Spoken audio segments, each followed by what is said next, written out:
L'État, DCPJ procédé à l'arrestation d'un ancien policier qui est le Jean-Baptiste Franz Paul. Cette arrestation est capitale. L'avenir de l'enquête en dépendait, semble dire le porte-parole adjoint de la police nationale. Gary Desrosiers présente l'ancien policier Jean-Baptiste Franz Paul comme étant l'élément central dans l'enlèvement du docteur Jerry Bittard. Il est arrêté le 12 avril 2020 à Thomas 32. Ancien policier a été en possession d'un pistolet illégal de marque Beretta et il était à bord d'un véhicule Toyota Prado, côté qu'il était fait connaître que machine ça c'est pour l'État haïtien et après recherche des CPJ fait, le véhicule ça a été volé Saint-Domingue. En effet, l'ex-agent de la police a des antécédents au niveau de la police judiciaire. Le présumé ravisseur du docteur Bittard est donc plus qu'un simple suspect. Gary Desrosiers revient sur certaines affaires auxquelles il a été mêlé jusque-là.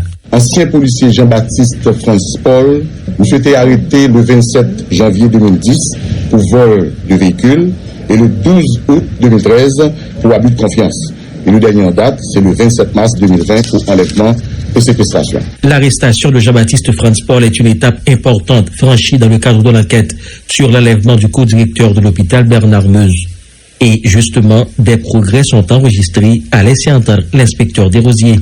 Toutes les entités de la DCPJ concernées par ce dossier sont à pied d'œuvre, a-t-il fait savoir en guise de garantie concernant la poursuite de l'enquête. Il y a d'autres monde qui a cuisiné, c'est certain que, parce que les connivence, parce que pas capable de faire bien pour qu'on parle, parce que la main non cause, ça veut dire volontaire.